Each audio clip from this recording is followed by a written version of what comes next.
अस्सलाम वालेकुम जी स्टूडेंट्स, क्या हाल हैं आपके। अच्छा, एक छोटा सा सिलसिला मैं शुरू करने जा रहा हूँ। हम जो इम्पोर्टेंट टॉपिक्स हैं एसएस के उस पे बात करेंगे और इसमें आज जो पहला टॉपिक है वो है फॉरेन डेट इन पाकिस्तान।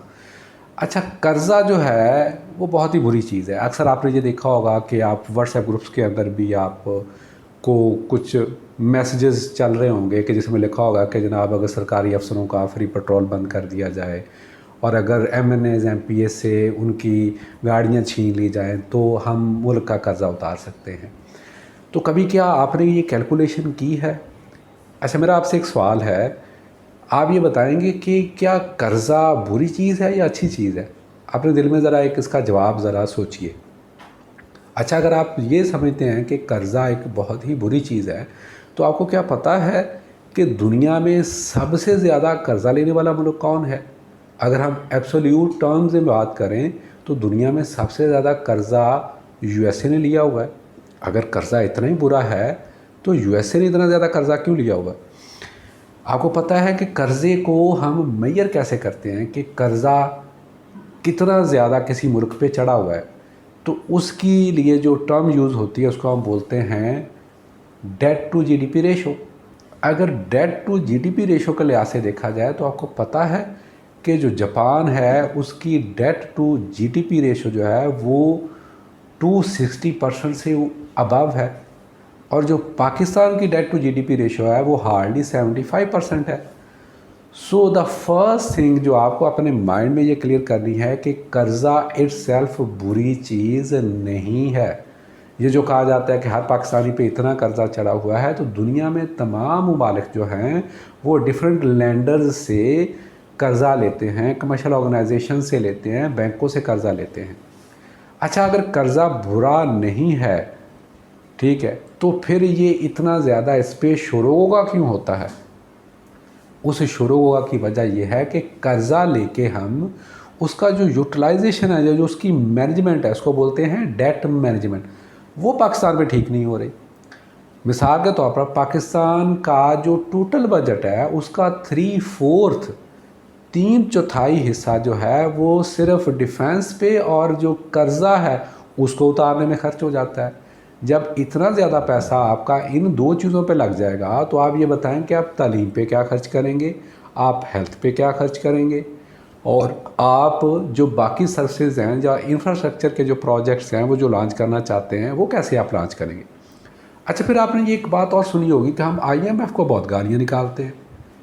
आईएमएफ अगर इतनी ही बुरी है तो मुझे ये बताएं कि क्यों सऊदी अरेबिया जो कि हमारा मुस्लिम ब्रदर कंट्री है, यूएई जो कि हमारा मुस्लिम ब्रदर कंट्री है, और चाइना जिसके मतलब हम कहते हैं कि उसकी दोस्ती जो है वो तो लोहे से भी मजबूत है और हिमालय से भी बुलंद है, वो ये शर्त क्यों लगाते हैं कि जी जब तक आपको आईएमएफ कर्ज़ा नहीं देगा हम आपको कर्ज़ा नहीं देंगे?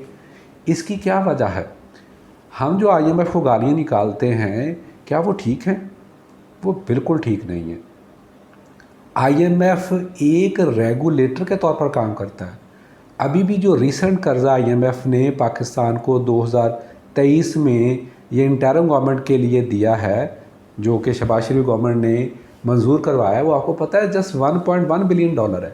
लेकिन उस कर्ज़े की बुनियाद पे आपको यूएई ने भी कर्ज़ा दे दिया, सऊदी अरेबिया ने भी कमिटमेंट दे दी, बाकी कंट्रीज़ ने भी कमिटमेंट दे दी। उसकी वजह क्या है? आईएमएफ एक रेगुलेटर के तौर पर काम करता है। आईएमएफ जो आप जिसको कहते हैं उन्होंने सख्त शराइत लगाई, वो असल में ये चाहता है कि आप अपना घर जो है उसको ठीक करें। अगर आप खुद अपना घर ठीक नहीं करेंगे तो आपको दूसरे बताएंगे कि आपने अपनी सब्सिडीज़ को कट करना है। अब एक मसला यहाँ पे है पाकिस्तान के अंदर कि जो आपकी मुआशियात हैं या जो आपकी इकॉनमी है उसके ऊपर एक्चुअली एलीट कैप्चर है। जो अमीर हैं उन पे तो कर्जा टैक्स लगाया नहीं जाता, फिर आ जाके जो आपका टैक्स लगता है वो गरीबों पे लगाया जाता है। इसलिए फिर बिजली महंगी हो जाती है, पेट्रोल महंगा हो जाता है, और जो ख़रीदने की अशिया वो महंगी हो जाती है, क्योंकि इन पे टैक्स लगाना आसान है और पैसा इकट्ठा करना जो है वो ईजी है। और जबकि टैक्स रिटर्न तो आपको पता है लोग फाइल ही नहीं करते। तो जो लोगों से टैक्स रिटर्न के थ्रू पैसा लेना वो बड़ा मुश्किल है। हालांकि आईएमएफ तो कहती है कि आप अपनी टैक्स नेट जो है वो बढ़ाएं। तो पहली जो 2 मिथ्स आपकी ब्रेक करनी थी वो ये थी कि इज़ डेट गुड और बैड, क्या कर्ज़ा बुरा है या अच्छी चीज़ है। Is IMF a very bad thing, कोई बहुत ही बुरी चीज़ है। इन 2 सवालों के मैंने आपको जवाब दे दिए। कर्ज़ा क्यों लिया जाता है या तमाम मुल्क कर्ज़ा क्यों लेते हैं और कर्ज़ा लेने के फ़ायदे क्या हैं। जितने भी ममालिक हैं जब वो बड़े बड़े प्रोजेक्ट लगाना चाहते हैं, या पाकिस्तान में भी हमने जितने भी बड़े बड़े प्रोजेक्ट लगाए हैं, चाहे हमने तरबेला डैम बनाया, मंगला डैम बनाया, या अभी हम कोई सी पैक के प्रोजेक्ट्स कर रहे हैं, या हम इवन के रिंग रोड हमने लाहौर के अंदर लॉन्च की है, या कराची सर्कुलर हम लॉन्च करना चाह रहे हैं, ये तमाम प्रोजेक्ट्स जो हैं, या हम सैंडक का प्रोजेक्ट बलूचिस्तान में करना चाह रहे हैं, ठीक है। तो ये तमाम जो प्रोजेक्ट्स हैं हम फॉरेन गवर्नमेंट से लोन लेके इन्वेस्ट करते हैं, क्योंकि हमारे पास खुद के पास इतने पैसे नहीं हैं। तो डेवलपमेंट के जो प्रोजेक्ट्स हैं उनको फाइनेंस करने के लिए हमें कर्जा चाहिए। फिर हमें सोशल वेलफेयर के प्रोजेक्ट्स को लॉन्च करने के लिए कर्जा चाहिए। हमारे पास कोविड वैक्सीन लेने के पैसे नहीं है, पोलियो वैक्सीन लेने के पैसे नहीं है, जेंडर गैप को फिल करने के लिए, औरतों की तालीम को बेहतर करने के लिए पैसे नहीं है। तो सोशल वेलफेयर में लगाते हैं पैसा हम कर्जा लेके, हम इन्फ्लेशनरी प्रेशर को कम करने के लिए कर्जा लगाते हैं। कर्ज़े के साथ रिस्क कौन कौन से एसोसिएटेड है। रिस्क ये वाले एसोसिएटेड है कि अगर आप कर्ज़ा लेके उसको नॉन डेवलपमेंट के काम पे लगाते रहे। नॉन डेवलपमेंट से क्या मुराद है, कर्ज़ा लिया आपने कि जी आपने कोई प्रोजेक्ट लॉन्च करना है, लेकिन वो प्रोजेक्ट को आपने तो लॉन्च नहीं किया, वो कर्ज़ा आपने तनख्वाहों या पेंशनों में दे दिया। बहुत सारे रिडंडेंट गवर्नमेंट एम्प्लॉइज़ हैं, सरकारी मुलाजमनों की तादाद बढ़ती जा रही है दिन ब दिन, लेकिन एफिशिएंसी कम होती जा रही है। तो ऐसे खर्चे को बोला जाता है कि ये नॉन डेवलपमेंट या नॉन, जिसको हम बोलेंगे फ्रूटफुल एक एक्सपेंडिचर है। दूसरा एक बहुत बड़ा एलिमेंट करप्शन का है कि अकाउंटेबिलिटी नहीं है, पिलफरेज बहुत ज़्यादा रिसोर्सेज का। तीसरा इसका एक जो एलिमेंट है कि जैसे जैसे कर्ज़ा जो है वो आपका बढ़ता जाता है तो इकॉनमी पे प्रेशर बढ़ता जाता है, तो आपकी करेंसी डिवैल्यू होती है। जब आपकी करेंसी डिवैल्यू होती है तो वही $1 बिलियन जो आपने आज से साल पहले अगर उसको पाक रुपये में कन्वर्ट करें तो आपने अगर 176 बिलियन वापस करने थे, तो आज आपको तकरीबन 300 बिलियन वापस करने। मतलब बैठे बिठाए आपका कर्जा जो है वो तकरीबन 125 अरब रुपया बढ़ गया है। तो ये इसके साथ मसाइल जो हैं वो लिंक्ड हैं। अब प्रॉब्लम क्या है, जो अक्सर आपने बात सुनी होगी डिफ़ॉल्ट की, सोवराइन डिफ़ॉल्ट, या जी कोई कंट्री डिफ़ॉल्ट कर देगा। डिफ़ॉल्ट से क्या मुराद है, डिफ़ॉल्ट से ये मुराद है कि अगर आप अपने डेट जो पेमेंट है वो ना कर पाएँ या अपना लोन वापस ना कर पाएँ। आपको ये पता है कि अगले 3 साल के अंदर 2023 से 2026 के अंदर अंदर आपको $77 बिलियन आपको वापस करने हैं। और आपकी जो टोटल जीडीपी है, बजट की बात नहीं कर रहा बेटा मैं, जीडीपी से मुराद है पूरी इकॉनमी का जो साइज़ है, जिसमें हम जितना भी एक्सपेंडिचर कर रहे हैं, इनकम जनरेट कर रहे हैं, ठीक है, वो आपका टोटल $350 बिलियन है।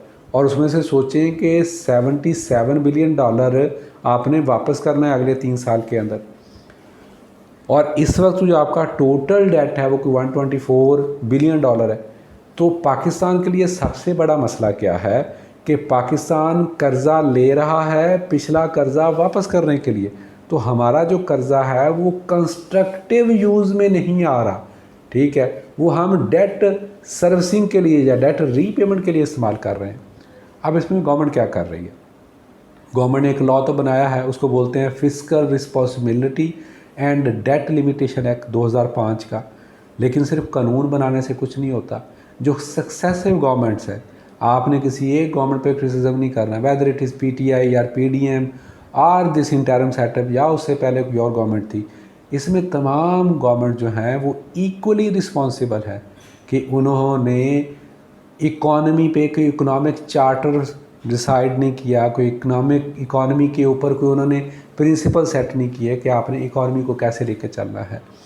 तो अगर हम इन चीज़ों पे बेसिक अपने प्रिंसिपल सेट कर लें कि हमने अपने नॉन डेवलपमेंट एक्सपेंडिचर्स को कर्टेल करना है, हमने जो स्कीमें हैं वो वाली लगानी हैं कि जो जिसमें पॉलिटिकल या पॉलिटिसाइजेशन कम से कम हो, ऐसी स्कीमें जो वेलफेयर भी करें लेकिन इंफ्रास्ट्रक्चर डेवलपमेंट की रिलेटेड हों, जो डैम्स नए बनाने के लिए हों, जिससे गवर्नमेंट को भी बाद में रेवेन्यू आए। अगर ऐसी स्कीमों पे कर्ज़ा लगाया जाएगा तो वो ऑब्वियसली लॉन्ग टर्म में मुल्क को बहुत फ़ायदा होगा। तो फॉरेन डेट मैनेजमेंट पाकिस्तान के अंदर एक बहुत बड़ा इशू है। मैं इसको कंक्लूड ऐसे कर रहा हूँ कि कर्ज़ा इटसेल्फ बिल्कुल बुरी चीज़ नहीं है। आपने ऐसे के अंदर भी ऐसे लिखना है, मसला है डेट मैनेजमेंट का और डेट यूटिलाइजेशन का, कि आप जो लोन है उसको इस्तेमाल कैसे करते हैं और फिर लोन सर्विसिंग का शॉर्ट टर्म में या लॉन्ग टर्म में आप प्लान क्या बनाते हैं। एंड पे मैं आपसे सिर्फ ये पूछूंगा कि कमेंट्स में आप लाजमी बताएं कि आपको ये आज का जो हमारा वीलॉग था ये कैसा लगा, और क्या हम इस तरह के कुछ और टॉपिक्स पे भी बात करें। आप कुछ चाहते हैं कि अगर किसी टॉपिक में मैं इस तरह का वीलॉग बनाऊं तो उसको कमेंट सेक्शन में आप लाजमी मेंशन करें। Thank you. अल्लाह हाफिज़।